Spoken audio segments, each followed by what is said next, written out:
Todos nós gostaríamos de saber qual é a vontade de Deus para a nossa vida. Todos nós gostaríamos de identificar a vontade de Deus em nossa vida. Como saber o que Deus quer de mim? E quando você não sabe qual é a vontade de Deus, você se sente perdido. Muita coisa você não sabe, isso é ou não é a vontade de Deus?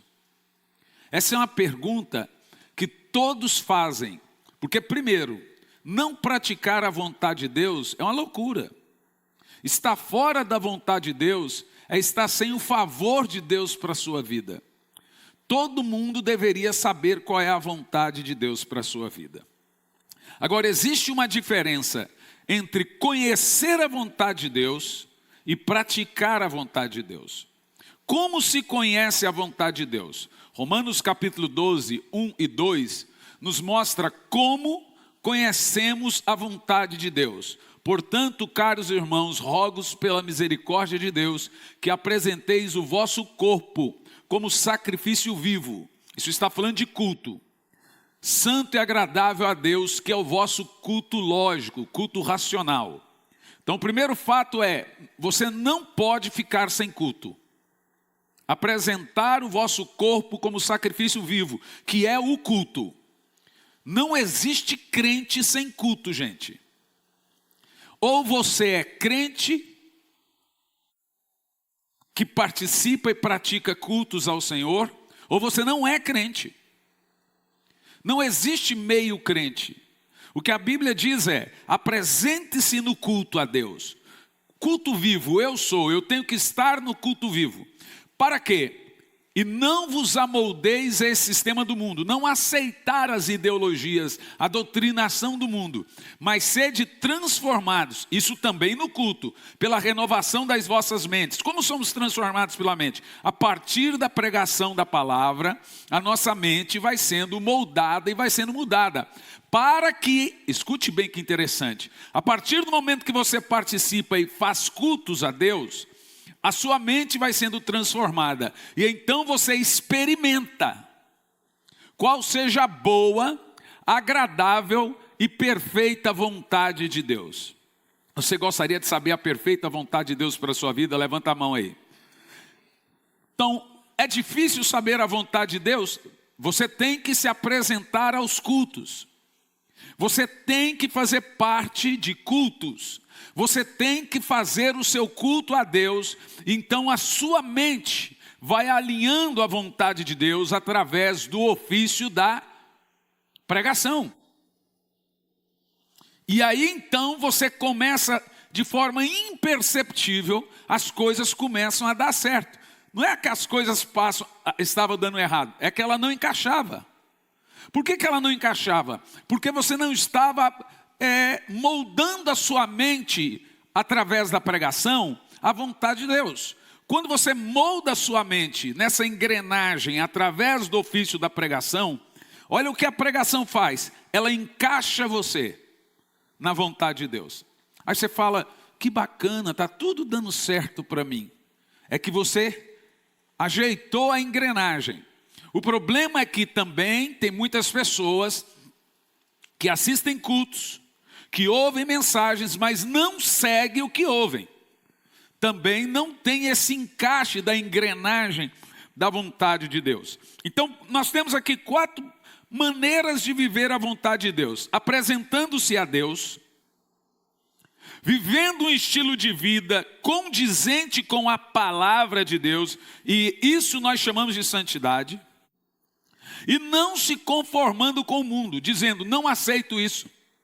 Não aceito aquilo outro do mundo. Quer dizer, não põe o pé nesse sapato chamado mundo. E 4, transformando a sua mente. É a pregação da palavra que transforma a sua mente.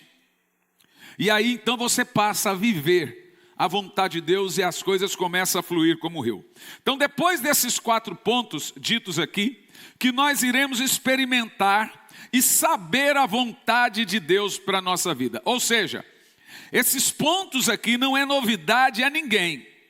nós sabemos que somente após esses pontos mencionados, apresentar-se a Deus, viver um estilo de vida condizente à palavra de Deus, não se conformando com o mundo e transformando a sua mente, só após isso nós vamos conhecer e saber a vontade de Deus para a nossa vida. Porém, após saber disso tudo, ainda existe um outro desafio. Agora que eu engrenei a minha vida a esses 4 fundamentos, qual é a vontade de Deus para a minha vida? Eu já sei. Então, tem uma coisa mais difícil agora: como praticar a vontade de Deus. Não tem muito tempo, uma irmã, ainda em Campo Largo, chegou para mim e disse: pastor, eu não quero mais ouvir pregação sobre a vontade de Deus. Eu disse: por quê? Ele falou: porque a vontade de Deus não é a minha, então não quero saber. Ela teve essa disfarçatez, pelo menos foi sincera. Falei: você literalmente está dizendo que não quer viver a vontade de Deus? Eu disse: sim. Então nós devemos aprender, primeiro, fazer o possível para encaixar a vontade de Deus na nossa vida. Porque se você não encaixa a vontade de Deus, você compra e estraga. Em vez de você ter a bênção, você tem a maldição. Dá tudo errado na sua vida. Eu, irmãos, identifico quando uma pessoa está passando uma prova, porque veja bem, Deus prova seus filhos. Aconteceu com Jó, aconteceu com Moisés, aconteceu com Elias. Quando Jó foi provado, ele não estava em pecado. Muito pelo contrário, Deus disse que era o homem mais reto que tinha. E aí todo mundo vendo aquela prova de Jó começou a procurar pecado nele. O que ele fez de errado? E depois tiveram que pedir perdão e dar presente para Jó. Cuidado quando você vê um servo de Deus sendo provado e você querer achar coisa errada nesse servo de Deus. Jó não estava em pecado, Elias não estava em pecado. Moisés, quando pediu a morte, não estava em pecado. É prova. E Deus prova o seu povo. Para quê? Deus prova o seu povo, Deus poda para que dê mais frutos. E é muito importante você entender que a prova, ela determina o fim de um ciclo e início de outro ciclo. Quando Deus vai mudar um ciclo na sua vida, Ele lhe apresenta muitas provas. Não é assim na escola? Só após a prova que você muda de semestre?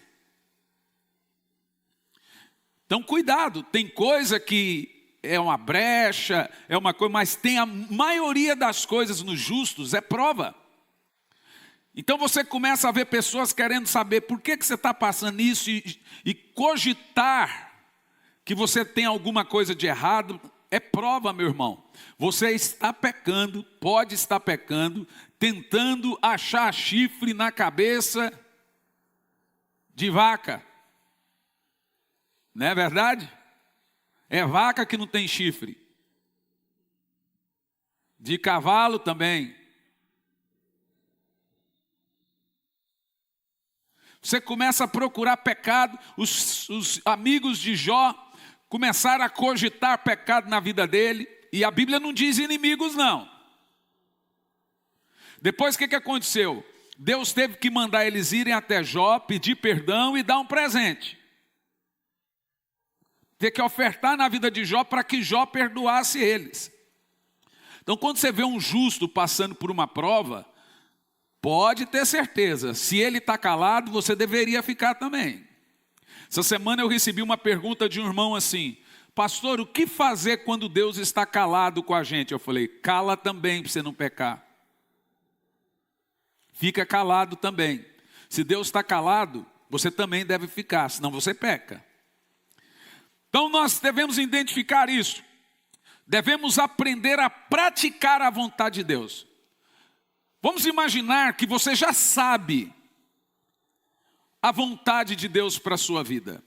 Nós falamos aqui de 4 maneiras para saber a vontade de Deus. Eu não tenho tempo para ensinar sobre saber a vontade de Deus. Mas ela é sabida, conhecida, descoberta através da renovação da mente, que vem através de ouvir a palavra de Deus. A fé vem por ouvir, e o ouvir a palavra de Deus. Agora nós devemos aprender a praticar a vontade de Deus. Muito mais difícil do que saber a vontade de Deus é praticar a vontade de Deus. 90% de nossos pecados não vem porque não sabíamos que era pecado, vem por teimosia mesmo. Muito raramente alguém vai cometer um pecado que ele não sabia, porque é o Espírito Santo que nos convence do pecado. Então 99,9% das pessoas caem em pecado sabendo, porque foram alertadas pelo Espírito Santo. Só para você ter uma ideia, somente no Salmo 119, há 176 versículos acerca da vontade de Deus para a minha vida. Dos 176, 175 deles são desejos sinceros por parte do salmista, para que Deus, olha que interessante, para que Deus lhe permita fazer a vontade de Deus. O salmista diz isso de 175 formas diferentes, mas todas têm o mesmo anseio e desejo. O salmista insiste, dizendo: Senhor, me permita fazer a tua vontade. É uma insistência dele. É isso que nós devemos entender. Ele diz assim, permita-me, ó Deus, fazer a tua vontade, seguir teus caminhos, manter seus mandamentos. A sua oração, em primeiro lugar, deve ser: Senhor, me ajude a fazer a tua vontade, me deixa fazer a tua vontade. Pastor, eu não consigo orar, então te dou uma dica: vai até Deus e ore pela sua vida de oração. Senhor, eu estou aqui orando pela minha vida de oração. E pronto. Depois vai outro dia e ore pela tua vida de oração. Logo, quando você menos perceber, você estará orando, orando, orando e orando. Já dizia Thomas Watson: ore até conseguir orar. Porque através dessa prática insistente de orar pela sua vida de oração, você obtém o espírito de oração. E aí você não vai orar mais pouco, você vai orar substancialmente falando. Você também deve orar para pedir que o Espírito Santo lhe ajude a fazer a vontade. Senhor, me ajude a fazer a sua vontade.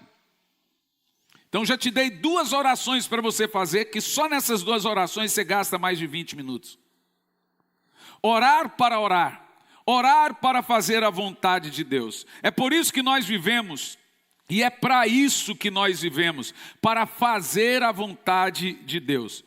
O que é o conceito da vontade de Deus, gente? Olha que interessante.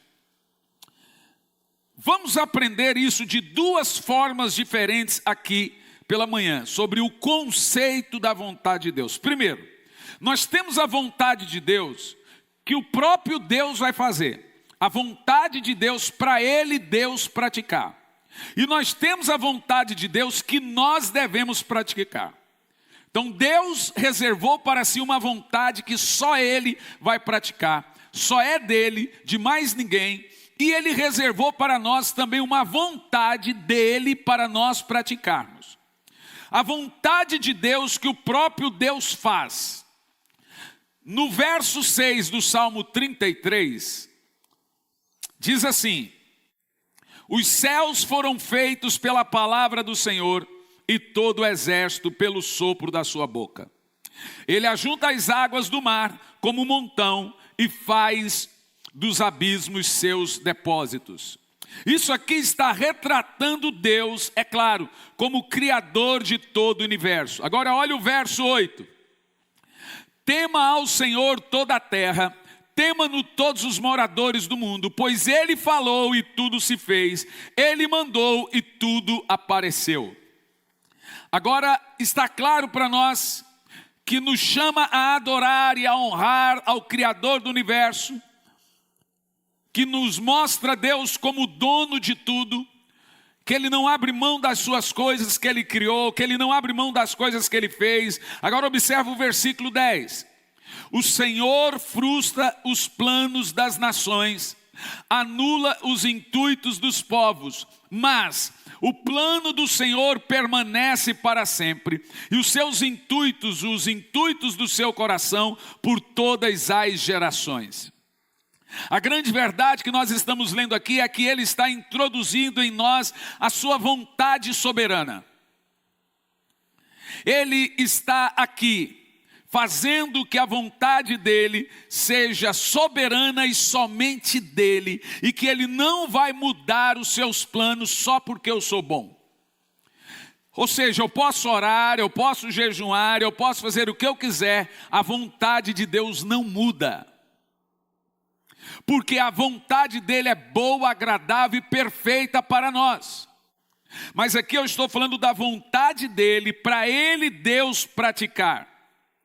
É a vontade, esta é a vontade de Deus, é a vontade de Deus que Ele mesmo vai praticar. Ninguém, nenhuma oração, nenhum jejum, nada vai mudar a vontade de Deus que Ele decretou para si, soberanamente, para que Ele pudesse praticar. Essa é a vontade que Ele vai praticar é inviolável, ela é inflexível, inalterada. Se Deus escreveu que isso é dele, será dele. É a vontade inflexível, inviolável, inalterada de Deus. Deus disse que iria fazê-lo.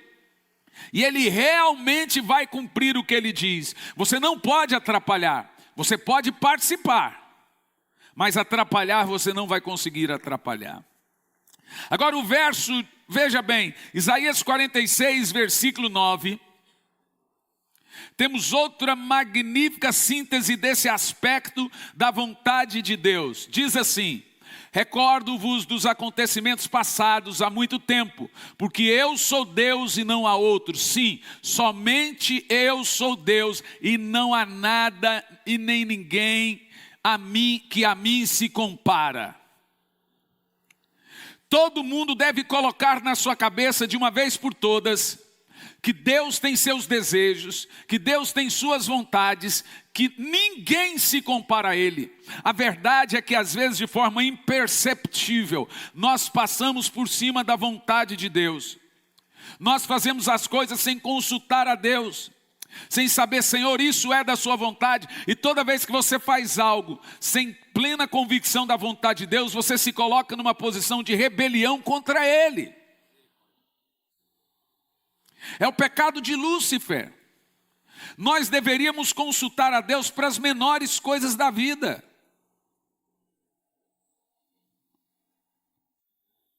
Por que que a vida de muitas pessoas começa a ficar amarradas? Porque elas estão fora da vontade de Deus. Irmão, aprenda uma coisa. Volta a repetir. Nem toda situação difícil que você está fazendo é desobediência a Deus. Muitas delas são provas mesmo. E a prova, como eu já disse e volto a repetir, ela serve para uma coisa sobrenatural. Terminar um ciclo e começar outro. Sempre no final de um ciclo se aplica uma prova. E por que que Deus faz? Jesus chamou isso de poda. Eu podo você para que você dê mais frutos. Diante de toda essa situação que eu passei, 3 meses de luta. Todas elas eu perguntei para Deus o que foi isso. E em todas Ele me disse, é uma prova. Falei, mas por que que eu mereço prova? Ele falou, todo bom filho merece uma prova. Eu estou podando você para que você dê mais frutos. E lá em casa nós começamos a consertar muita coisa.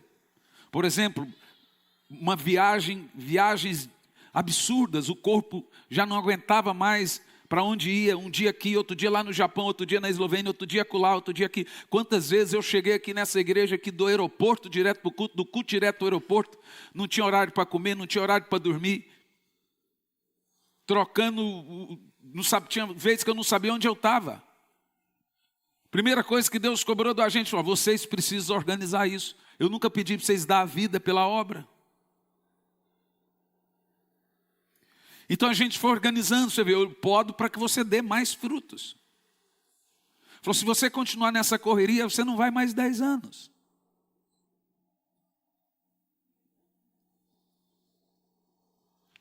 Então hoje a gente começa a organizar, é claro que tem muitos pastores e igrejas que ficam chateados. Semana passada um pastor ligou para a pastora e falou, o que eu tenho de errado que o pastor nunca vem aqui? Ficou bravo. Falei assim, olha, raramente eu vou. Porque isso é preconceito, porque só na minha igreja que ele não vem. Nós aprendemos a dizer não. Isso foi uma das coisas. Você vê, eu podo para que dê mais frutos.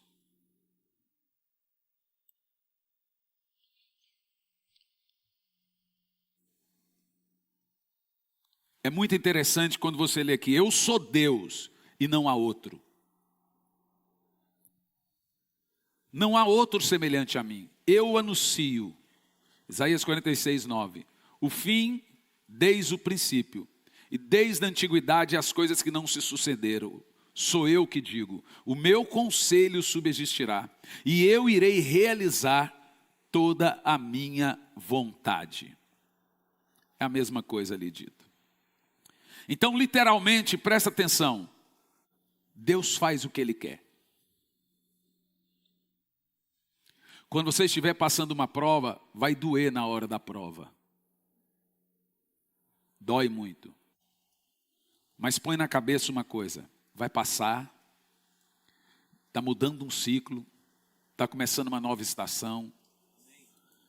Toda mudança de ciclo, Deus aplica uma prova. E Ele não dá prova além daquela que possamos suportar. Se você está passando, a Bíblia diz que Ele é um sumo sacerdote que conhece as nossas fraquezas. Então Ele se compadece da nossa dor.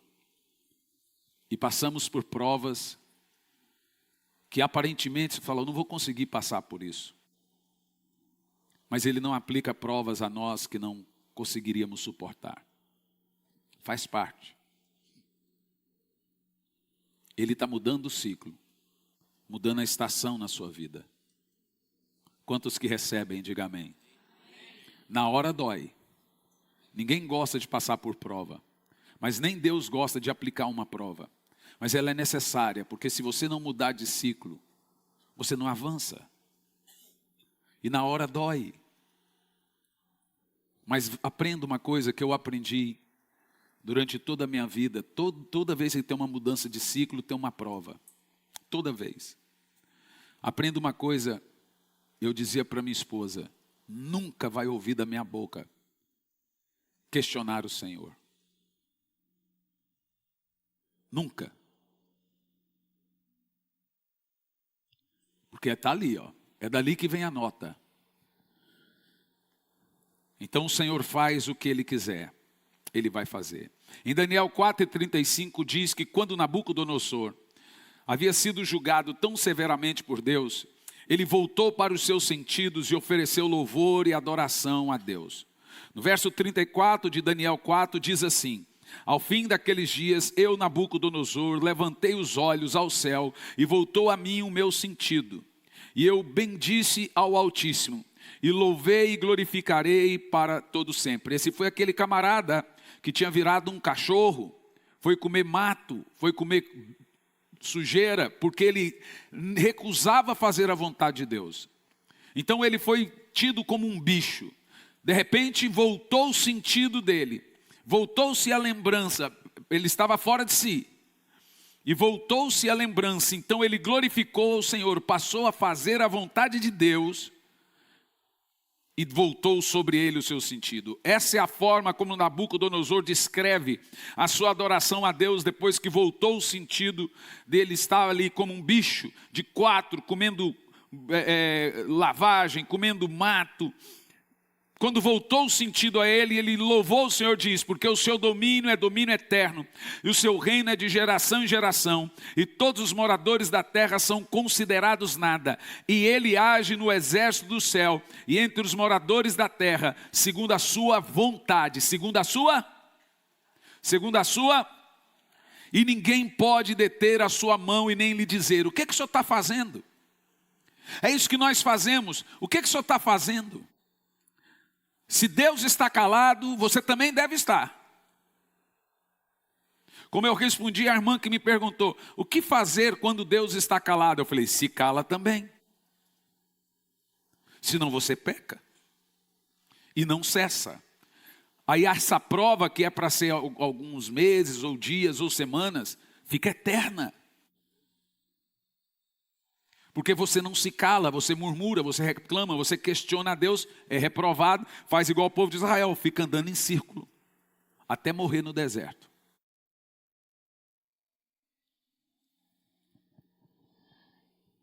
Deus faz exatamente o que Ele quer, tanto no céu quanto na terra. Efésios 1, do 11, lemos assim: nele também fomos feitos herança, predestinado conforme o propósito daquele que faz todas as coisas, segundo o desígnio da sua vontade. A verdade, gente, é que há uma multidão de pessoas fora da vontade de Deus. E aí elas cercam as igrejas, lotam as igrejas, pensando que o problema está na igreja, e ficam cambiando, mudando de igreja.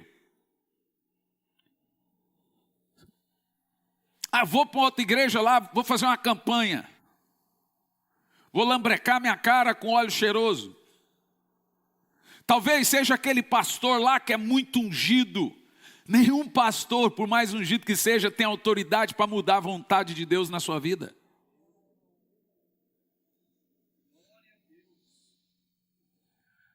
O grande problema é que nós não vivemos a vontade de Deus. Mas como viver? Você tem que conhecer. Não é difícil, você viu lá. Se você permeia, permanece, foca na forma cultual, em ouvir a vontade de Deus, o povo perece por falta de...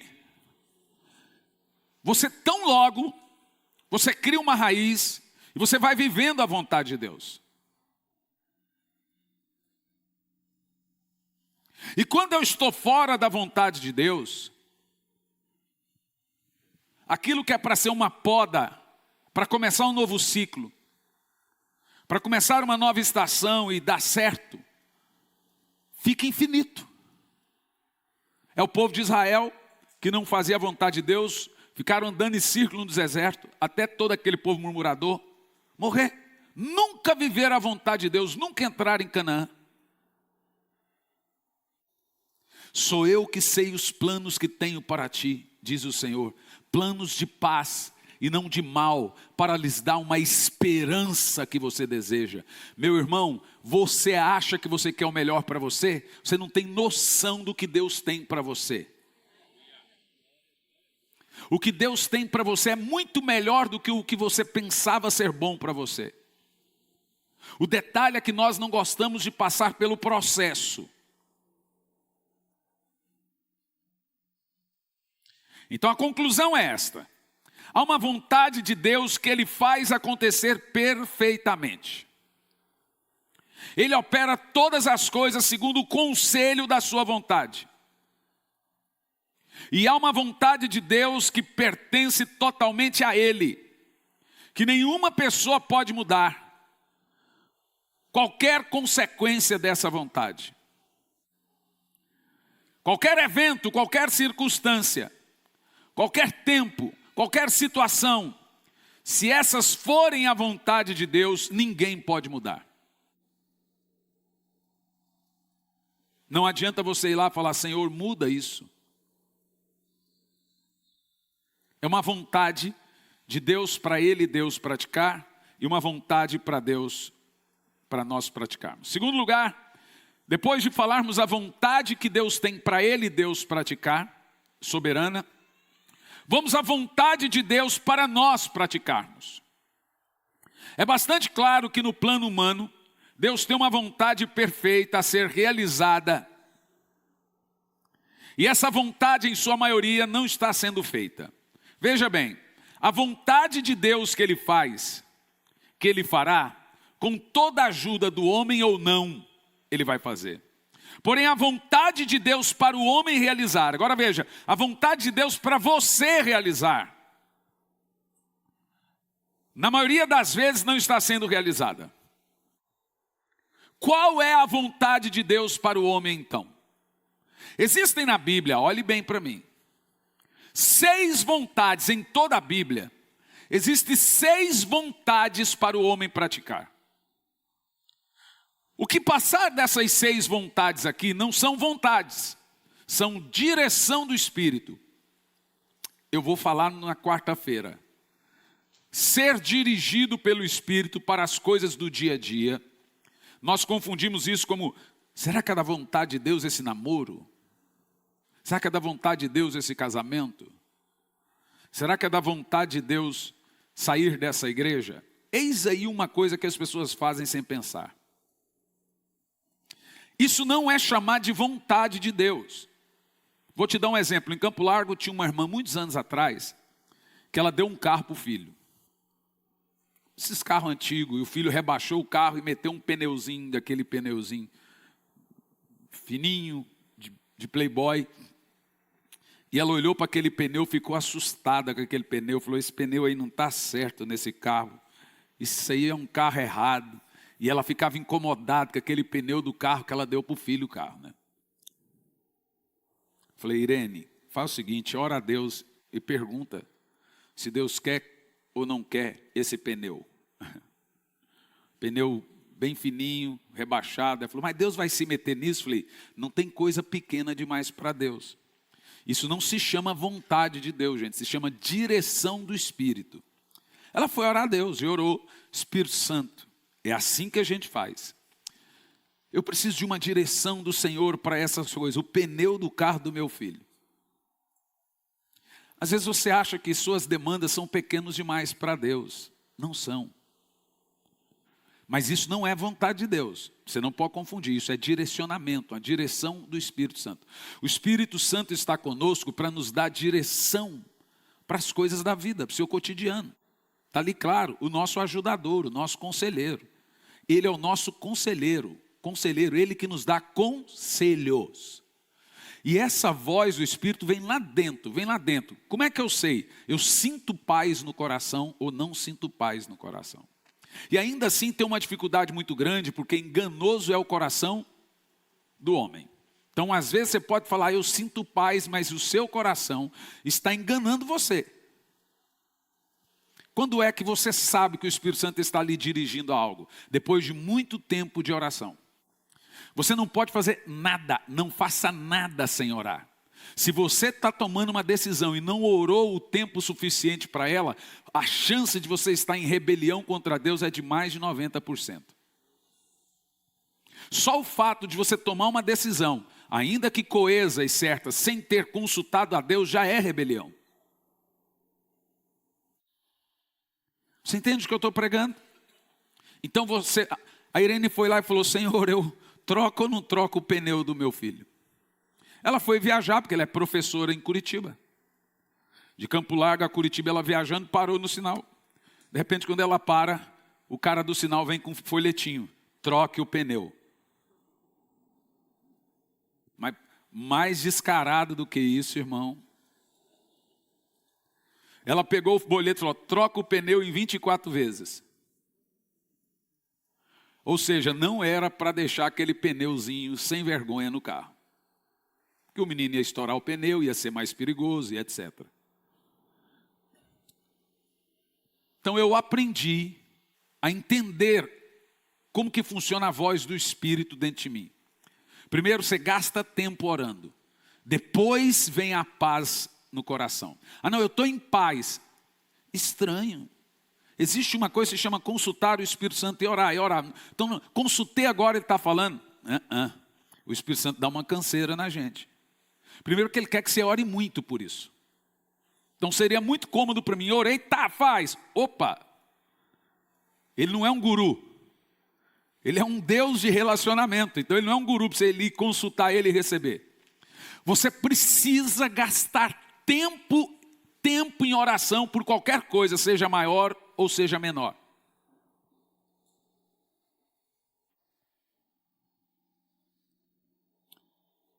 Vou te dar um exemplo simples. Nós temos a escola de profetas agora em novembro. Praticamente lotada ali as pré-inscrições. São 1000 e alguma coisa, quase 1100 pessoas se inscrevendo na escola de profetas. E eu fui orar a Deus. Falei, Senhor, eu não quero que essa escola seja muito cara a ponto de ter muito lucro. Passei para o pessoal. E eu orando a Deus, falei, qual é a sua vontade para nós? Ela vai ser em Sumaré, na Estância Árvore da Vida. É um resort lá. Então é evidente, é mais caro. Qual é o limite, Senhor, do que eu posso levar o valor das coisas? Ele me deu todos os limites. Então eu falei para todo o pessoal da nossa equipe, falei, não ponha acima disso para não ter muito lucro. Deus tem um limite. Comércio não é pecado. Lúcifer não caiu pelo comércio, ele caiu da multidão de comércio. Ele exagerou. Não é pecado vender um livro. Não é pecado ter um negócio. É pecado exagerar. E Deus nos deu os valores certinhos do valor das inscrições, porque é o café da manhã, almoço, janta, tem gente que quer um quarto só para ele, tem gente que quer um quarto para ele e para a esposa, um quarto para ele, para a esposa e para o filho. Então tem várias categorias. Falei, vamos ao limite. Então foi me dito, mas você sabe que aí você não vai ter lucro, né? Falei, não, vamos ao limite. Em primeiro lugar é obedecer a Deus. Isso se chama direção do Espírito para tudo. Agora, a vontade de Deus, preste atenção que esse é um conceito que você talvez não sabia. Deus não vai se meter, por exemplo, esse casamento é de Deus ou não é? Você pensa o seguinte, pensa que eu teria 5 filhos. E chega uma menina, os 5 são homens, chega uma menina e fala, eu quero casar com um de seus filhos. Qual que é o mais indicado? Eu ia falar assim, todos. Como é que eu vou falar assim, esse filho é melhor, esse é pior? Nenhum pai faz isso. Então imagina que Deus vai dizer para você assim, ó, aquele meu filho é mais de Deus do que aquele meu filho. Cabe a você ter o quê? Direção do Espírito, perguntar para o Espírito e ficar atento aos alertas. Tem coisa que Deus não vai te falar. Ele não vai te falar. Mas você precisa ter comunhão com o Espírito Santo. Para saber qual é a direção do Espírito. Eu estou no trabalho, preciso tomar essa decisão. Aí você fala, qual é a vontade de Deus? Não, você tem que perguntar, qual é a direção do Espírito? A vontade de Deus, biblicamente falando, tem 6. Não tem mais que isso. Quando nós vamos na Bíblia, você encontra 6 vontades de Deus ali que permanecem. Primeira vontade de Deus. Depois eu prego para você sobre direção do Espírito. Como ser guiado pelo Espírito Santo. No dia a dia, nas coisas pequenas. Agora vamos falar das coisas macro.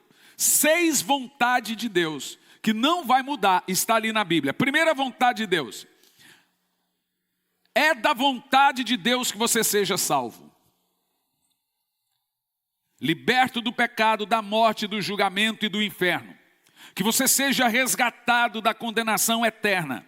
Então a vontade de Deus é que você seja salvo. 1 de Paulo a Timóteo 2, versículo 3 diz assim: isso é bom e agradável diante de Deus, nosso Salvador, que deseja que todos os homens sejam salvos e cheguem ao pleno conhecimento da verdade de Deus. 2 de Pedro 3, versículo 9 diz assim: o Senhor não retarda a sua promessa, ainda que alguns o considerem por demorada. Eu quero viver as promessas de Deus para a minha vida. Olha, ela vai vir na hora certa. Mas Ele é paciente para convosco, e não quer que ninguém pereça, mas é da sua vontade que todos venham a se arrepender. Deus quer que você seja salvo. Deus quer que você se arrependa. Porém, há uma série de fatos no Novo Testamento. Isso se torna claro com essa expressão que nós usamos de vontade de Deus. Em Marcos 3, Jesus está nos ensinando em um determinado lugar. E sua mãe e seus irmãos chegam. E eles estão fora daquele lugar aonde ele está pregando. Eles o chamam E Jesus está no meio de uma multidão pregando. Essa multidão está fechando Jesus e a sua família não consegue chegar perto dele. Mas em Marcos 3:32 diz assim: havia muita gente sentada ao redor dele e disseram-lhe: tua mãe e teus irmãos estão lá fora e te procuram. Um garotinho de 12 anos. Jesus respondeu: quem é minha mãe e meus irmãos? Você é doido, pai. O que ele está falando? E olhando ao redor para os que estavam assentados à sua volta, ele disse: aqui está minha mãe e meus irmãos. Aqueles, pois, que fazem a vontade de Deus é da minha família. Olha que gravidade esse texto. Se Jesus falou isso para a mãe dele, que quem é da família dele é quem estava sentado ao pé dele, ouvindo, é quem praticava a vontade, o que ele diria de nós? Ele disse: se você quer saber quem é da minha família, vocês deveriam estar aqui assentados, junto a eles aqui, ó, me ouvindo pregar. O que vocês estão fazendo? Se Jesus falou para os irmãos dele, para a mãe dele, que ó, vocês têm que entender que minha família é quem faz a vontade de Deus. Você tem feito a vontade de Deus? Eu já lhe disse no início que você tem que orar. Senhor, me ensina a fazer a tua vontade. Porque Jesus está deixando claro aqui, se ele disse isso para a mãe e para os irmãos dele, o que ele dirá de nós?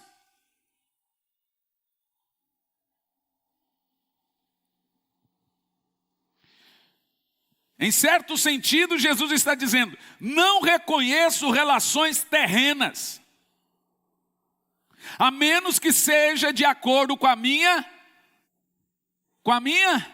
vontade.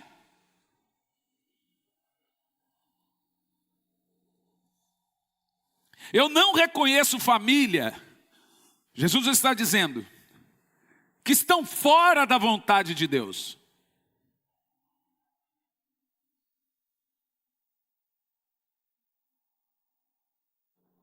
Pancada, né?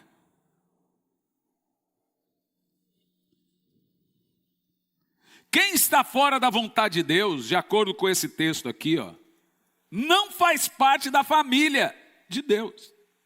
Fui eu que disse? Quem disse? Jesus que disse. A única relação com Deus que importa é que você esteja fazendo a vontade dele. O próprio Deus diz isso em Mateus 17:5. O pai dizendo para o filho: este é o meu filho amado, em quem tenho prazer. Por quê? Porque Jesus disse: eu não vim fazer a minha vontade, mas vim fazer a vontade do Pai que me enviou. Então isso dava prazer a Deus. Você parou para pensar quantas pessoas já poderiam ir para o céu, porque um ou outro iria obedecer a Deus no seu chamado? Ou quantas pessoas deixaram de ir para o céu porque alguém deixou de obedecer a Deus em seu chamado? Pessoas que tomam decisões sem consultar a Deus, sem gastar um tempo de oração até vir a voz do Espírito. É se pôr contra Deus.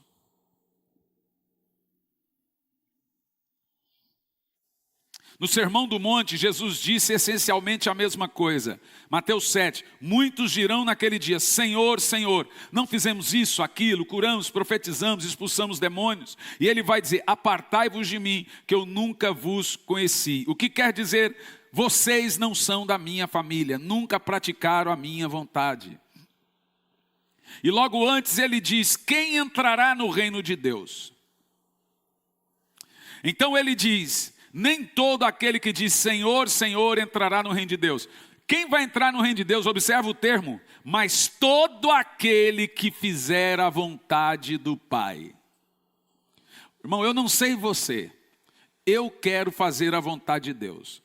E todos os dias quando eu vou orar eu falo: Senhor, sonda-me, vê se há em mim alguma coisa que eu pratiquei que lhe deixou chateado, para eu lhe pedir perdão. Vê, Davi disse: quem consegue ver os próprios erros? Eu fiz alguma coisa que não foi do teu agrado, respondi de uma maneira errada a algum momento de prova, fui errado em alguma vez, se fui, se fiz, me lembre que eu lhe peço perdão, eu me arrependo.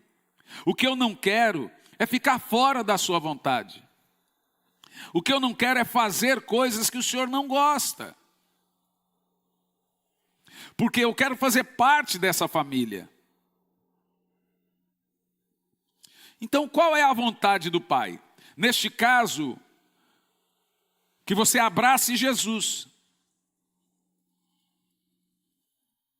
Nessa primeira vontade, que você ponha a sua fé salvadora em Jesus, que você olhe para Jesus, que essa é a primeira vontade registrada na Bíblia, que você olhe para Cristo e seja salvo.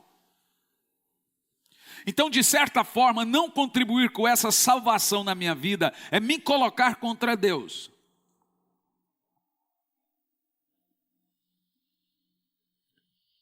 Primeira de João 2,17 diz: ora, o mundo passa, bem como seus desejos, mas aquele que faz a vontade de Deus permanece para sempre.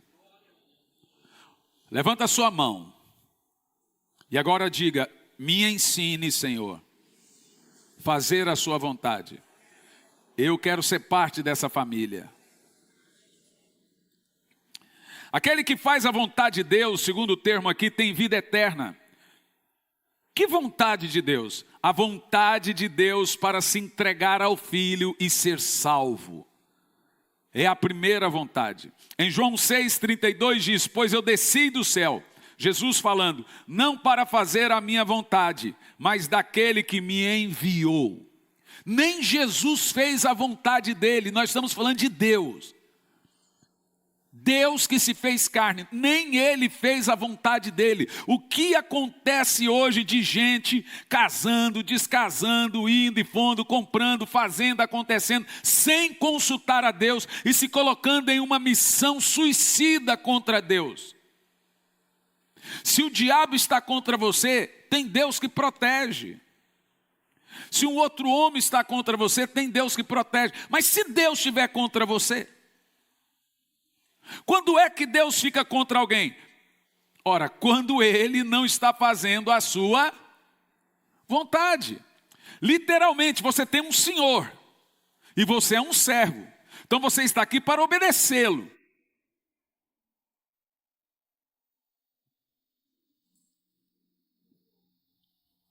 Pois desci do céu não para fazer a minha vontade, Jesus falando, mas daquele que me enviou.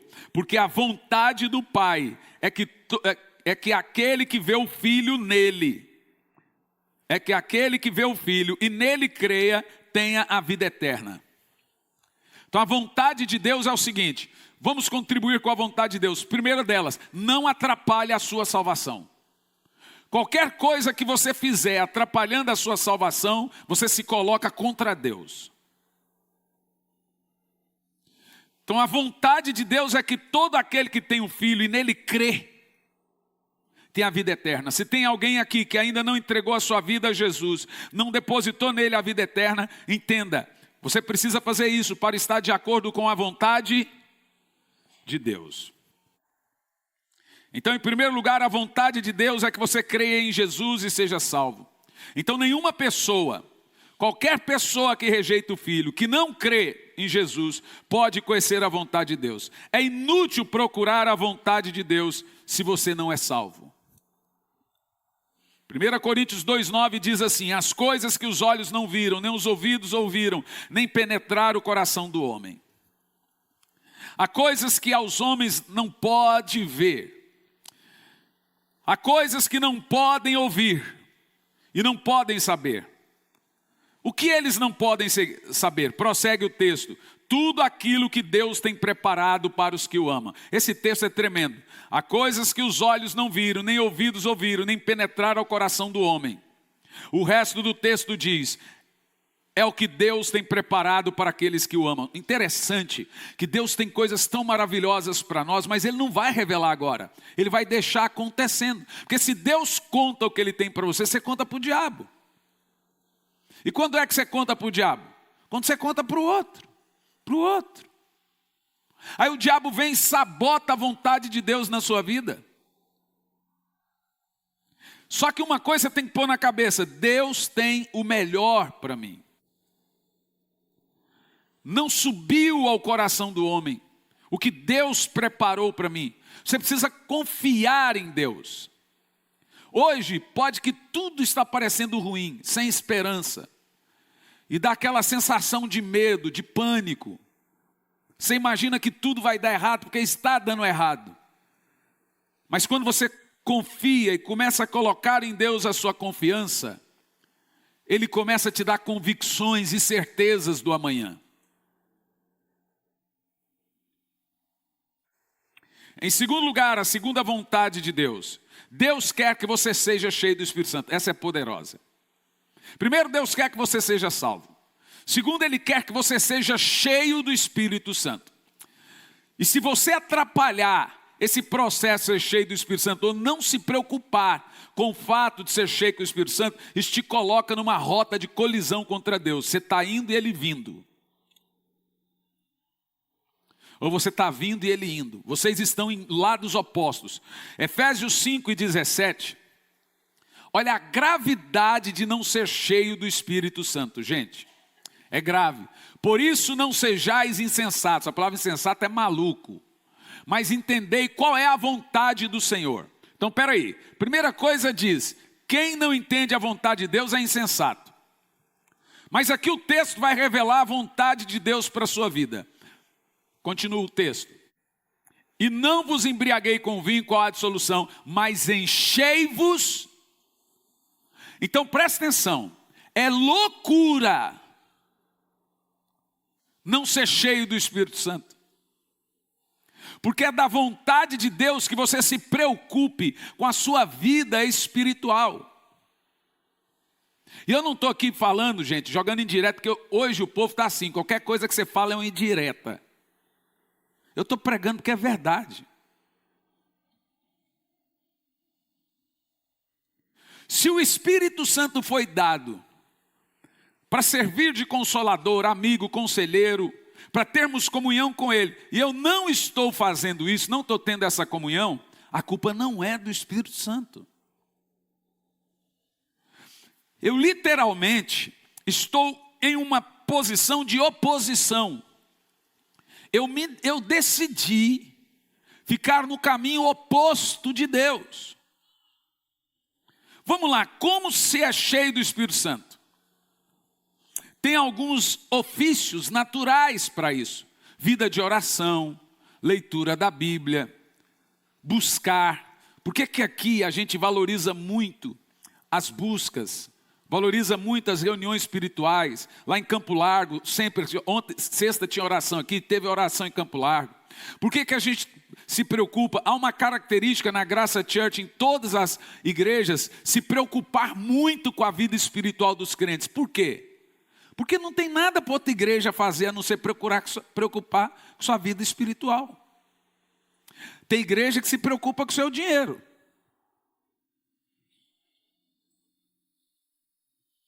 Você vai ver aqui que se você está com a gente já há algum tempo, você vai perceber que nós não temos outra mensagem. Sempre ela vai voltar para a sua vida espiritual, voltar para a vida de oração, voltar para a santidade, voltar para o arrependimento. Porque veja, imagine que eu sou um médico especialista em uma área. Se você vem à igreja, não é política que você quer ouvir aqui. Ou eu estou errado? Se você vem à igreja, não é sobre ciência que você quer ouvir aqui. Se você vem à igreja, tem que ter alguém aqui responsável, lhe instruindo e lhe ensinando sobre coisas espirituais. Eu sou o responsável a lidar com sua vida espiritual. Porque veja a gravidade disso. Não seja louco e irresponsável, mas entenda a vontade de Deus. Qual é a vontade de Deus? Enchei-vos do Espírito Santo. Meus irmãos,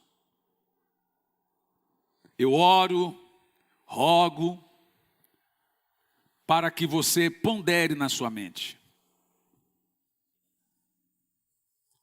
Se você está se aproximando de Deus ou não. Pastor, eu estou meio friozão. Muita gente. O problema é você tolerar e achar isso normal. Não é normal estar frio e não procurar o Espírito Santo. Tiago diz que o Espírito Santo anseia por nós. Quer ver, Romanos 8, versículo 9. Olha que coisa interessante. Diz assim: se alguém não tem o Espírito de Cristo, não pertence a Cristo. Veja que o primeiro texto nós lemos, e ele deixa claro para você ser cheio do Espírito. No segundo texto diz que você tem que ter esse Espírito, senão você não é dele. E ninguém pode te dar isso. É só a sua busca, a sua fome por Deus que pode te dar isso. É só indo ao Senhor. Ninguém pode dar a você intimidade com o Espírito Santo. O máximo que a gente vai fazer é te instruir, te ensinar. Isso nos leva à terceira vontade de Deus para nós. Qual é a primeira? Vamos lá, qual é a primeira? Deus quer que você seja salvo. Qual é a segunda? Deus quer que você seja cheio do Espírito Santo. Qual é a terceira? Deus quer que você seja santo. São 6 vontades de Deus registradas na Bíblia. Primeira de Paulo aos Tessalonicenses 4, do 3 ao 8. A vontade de Deus para nós é esta. Quer ver? Vamos ler. Lê em voz alta. Portanto, essa é a vontade de Deus, a vossa santificação, que abstenhais dos pecados de fornicação ou prostituição, etc. Então, olha bem, isso aqui inclui pornografia, isso aqui inclui olhada, isso aqui inclui cobiça. Toda vez que eu me coloco no caminho oposto à santificação, eu me coloco em rebelião contra Deus. O texto diz, esta é a vontade de Deus, não é coisa de pastor, não é coisa de pastor rígido. Então, quando um pastor alivia a carga espiritual de alguém, ele está fora da vontade de Deus e arrastando uma multidão com ele para o inferno. Então, a seriedade do evangelho é vir aqui pregar. E a partir do momento que eu preguei, eu joguei a bola para você. Até não pregar, a responsabilidade era minha. A partir do momento que virou mensagem, a responsabilidade agora é sua. Entendeu?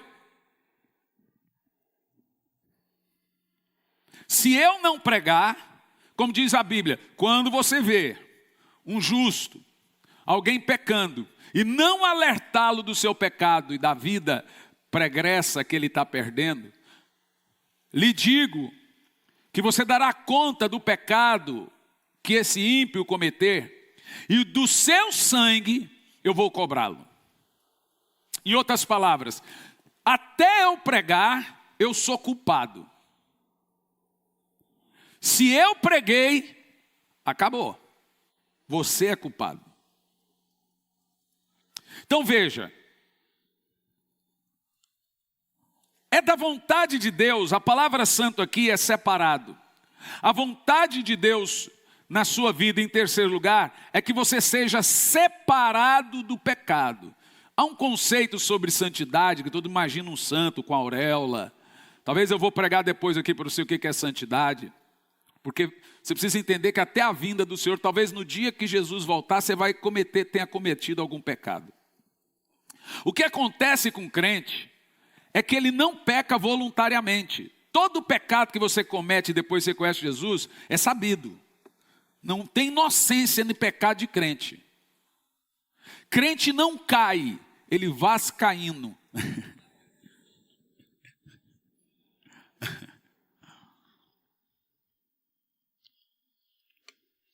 Tem alguém torcedor do Vasco aí? Espero que não. Ih, rapaz, tem um corajoso ali atrás. Crente não cai, ele vai caindo. Agora nós vamos resistir isso aí. Não existe queda de crente, gente. Ele caiu porque quis. porque ele sabe o que é pecado, ele sabe o que é errado, tem o testemunho do Espírito no coração dele dizendo, não. Tem a consciência dizendo, não. Eu tenho uma mensagem chamada a consciência do Espírito. Tem o Espírito Santo ali dentro. Todo mundo sabe o que ele está fazendo é errado ou não é. Se esse tem o Espírito Santo. Como eu disse e volto a repetir, nós somos rebeldes. Fazemos coisas sabendo que não vai dar certo, que vai dar errado, que não era de Deus. E depois corremos para ajudar, para remendar.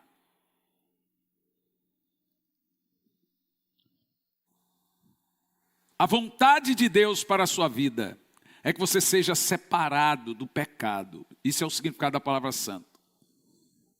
Agora, o que isso significa em termos práticos?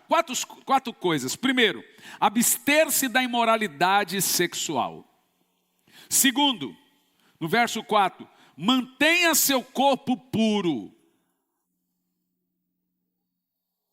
Terceiro, no verso 5, não haja como os mundanos. Porque tem gente que é um elástico. Ele estica, né? Se ele está entre os ímpios, ele fala palavrão. Se ele está entre os crentes, ele fala normal. Eu não sei se é a vontade de pertencer. Só sei que tem uns que na igreja é um santo, em casa um satanás.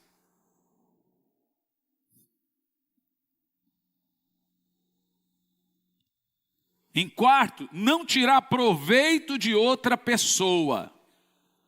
Você sabe que Deus não gosta de tirarmos proveito. Ninguém oprime ou engane seu irmão em negócio algum. Leia isso em voz alta.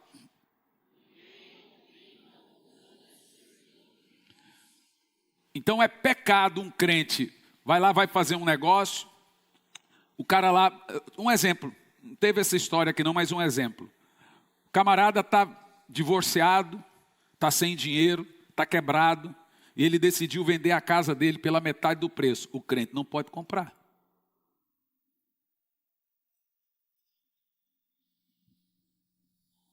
Não pode. Ah, estou vendendo o carro pela metade do preço.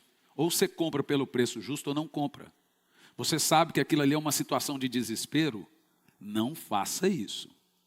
Deus é julgador. Ah, se você não tem dinheiro para comprar pelo preço justo, não compre. Ainda que o outro esteja vendendo.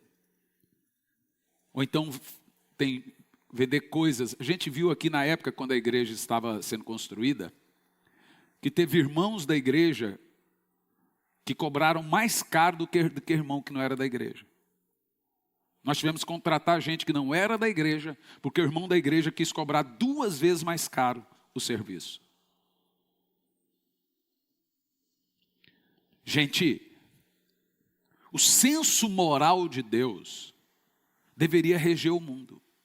Isso aqui não é só para crente. Isso aqui é de gente honesta. Então você veja aí, ó. A ninguém oprima ou engane seu irmão em negócio algum. Porque o Senhor é o quê? Vingador de todas essas coisas. Agora você põe para pensar aí, por que a vida de um monte de gente não vai para frente? É a vingança de Deus. Enganando as pessoas.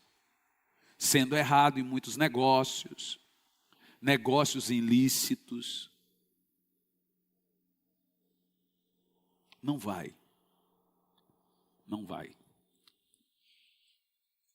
1 de Pedro 4:2 diz, para que no tempo que ainda nos resta na carne, não continueis a viver para os desejos dos homens, mas para a vontade de Deus.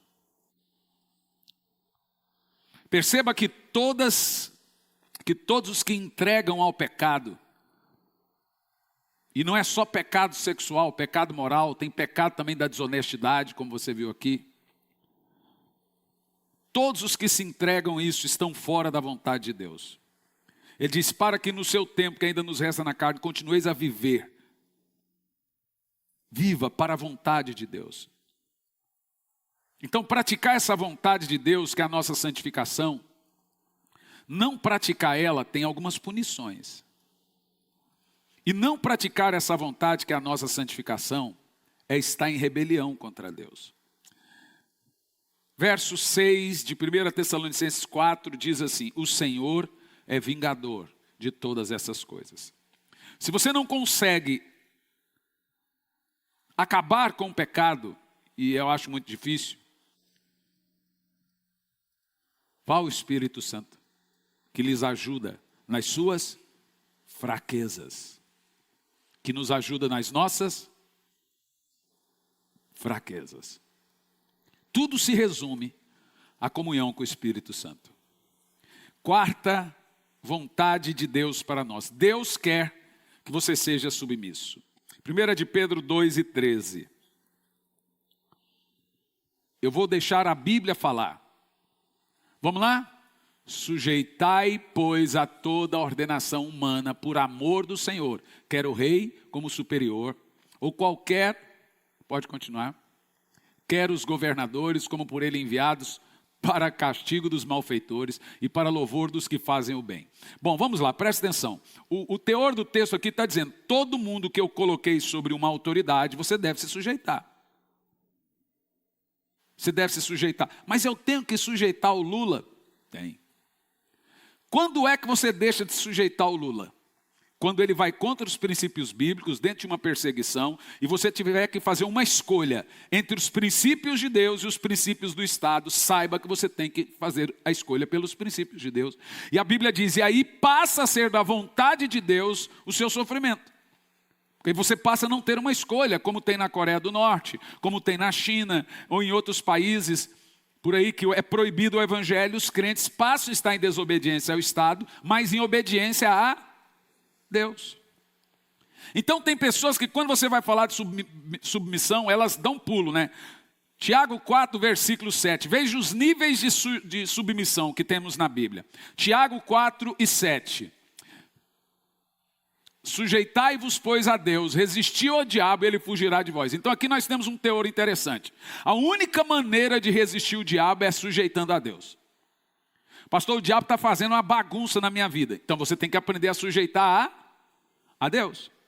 Se você sujeita a Deus, você resiste o diabo e ele foge. Talvez eu estou lhe dizendo aqui coisas simples que mudam e devem mudar a sua vida para sempre.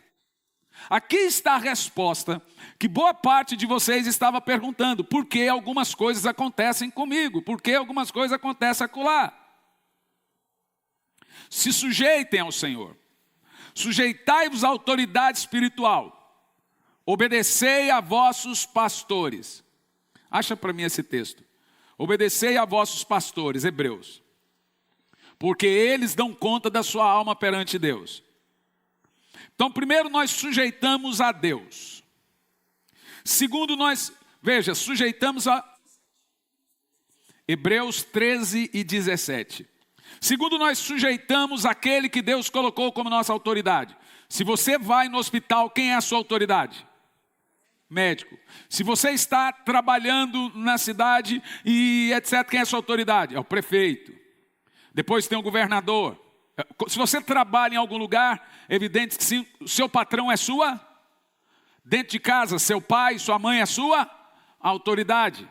Mas quando a pessoa chega na igreja, ela não quer ter autoridade, não. Lê em voz alta, vai lá.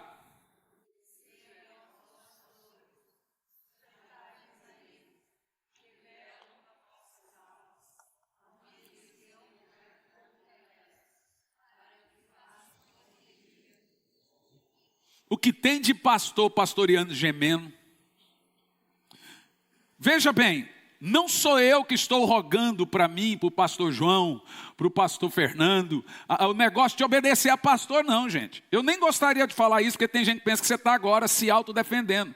Não, eu estou falando para você o que está na Bíblia. A Bíblia Sagrada diz que, mas aquele pastor, eu não sei o que, não sei o que. Veja bem, o fato de você obedecer o pastor tem o mesmo princípio de obedecer o patrão. Tem o mesmo princípio, você me obedece no reino espiritual. Eu não tenho nada a ver com sua vida particular, com o carro que você comprou, com a casa que você comprou, o trabalho que você vai trabalhar. O máximo que vai acontecer é você vir pedir oração para que dê certo alguma coisa. O meu papel é lidar com você espiritualmente. Se você estiver indo para o inferno, estiver com um pecado, e eu descubro esse pecado. Se você está indo para o inferno, cometendo um pecado, e eu não sei, você vai para o inferno. Se você está cometendo um pecado, e eu sei, e não prego contra, eu e você vamos para o inferno.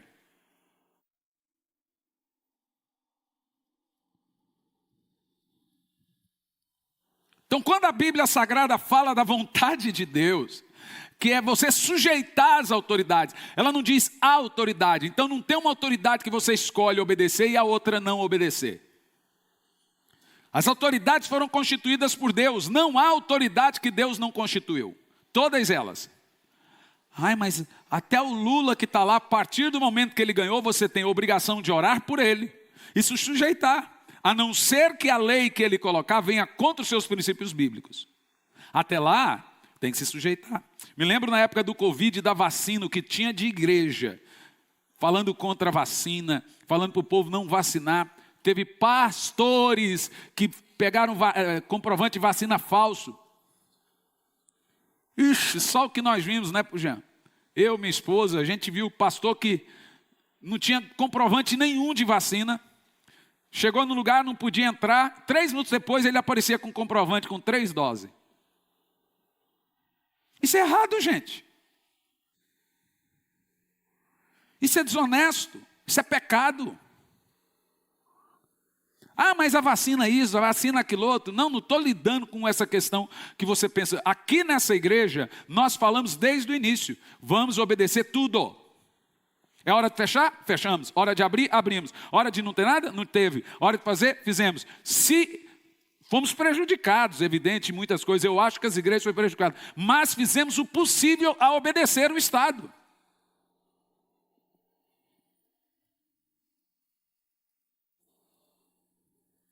Mas nós decidimos a obedecer certa autoridade e certa autoridade não. Ah, mas esse pastor está fazendo coisa errada. Quem pôs ele ali vai cuidar dele.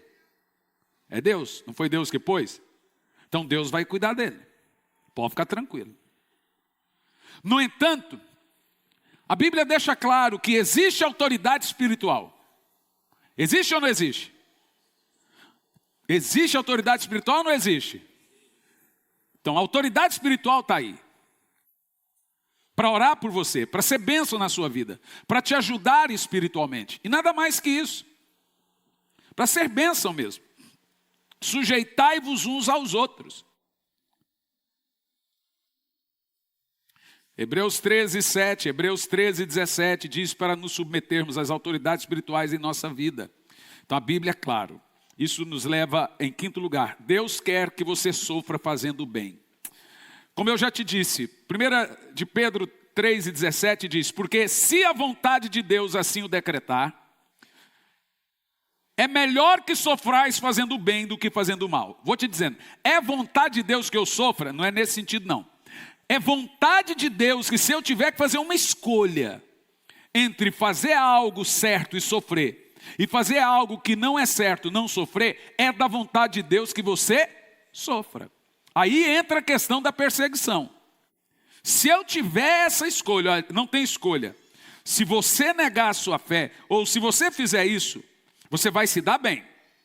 E se você fizer isso que é honesto, que é claro, mas é honesto, você vai se dar mal, você vai perder o emprego. Você vai dizer o quê? É da vontade de Deus que você perca o emprego. Mas não faça coisa desonesta.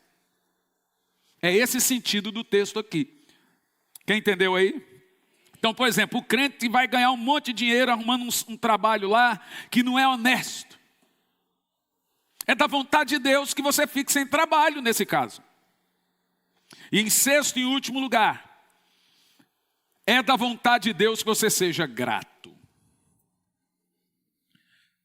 1 de Paulo aos Tessalonicenses 5,18. Seja grato por todas as coisas. Aqui eu concluo a mensagem da manhã. Seja grato por todas as coisas, porque esta é a vontade de Deus. Gente, se tem uma coisa que Deus é vingador, é pela ingratidão. E se tem uma coisa que nós erramos sem perceber, uma grande maioria de nós, é a gratidão. Deus leva em conta a gratidão. Em tudo dá graças, alegria constante, oração constante, cheios de constantes agradecimentos. Você deve todo dia dar graças a Deus. Agradecer a Deus por tudo que Ele faz na sua vida. Não murmurando, não questionando. Seja grato com aqueles que foram bênção na sua vida. Com aqueles que lhe ajudou, com aqueles que contribuiu. É da vontade de Deus que você seja grato em todas as áreas. Então perceba que não há mistério na vontade de Deus. Ela é muito clara. A vontade de Deus é que você seja salvo. A vontade de Deus é que você seja cheio do Espírito Santo. A vontade de Deus é que você seja santo. A vontade de Deus é que você esteja debaixo de uma autoridade e se submeta a ela. A vontade de Deus é que você sofra fazendo o bem, se tiver que fazer uma escolha entre o bem e o mal. E se o bem lhe trazer sofrimento, então você já tem a resposta. Não nem orar. Vou orar a Deus sabendo essa vontade. Se fizer o bem for lhe trazer sofrimento, você nem sei orar. Se o bem for trazer sofrimento e o mal for errado, é da vontade de Deus que você sofra. É da vontade de Deus que você tenha um coração grato.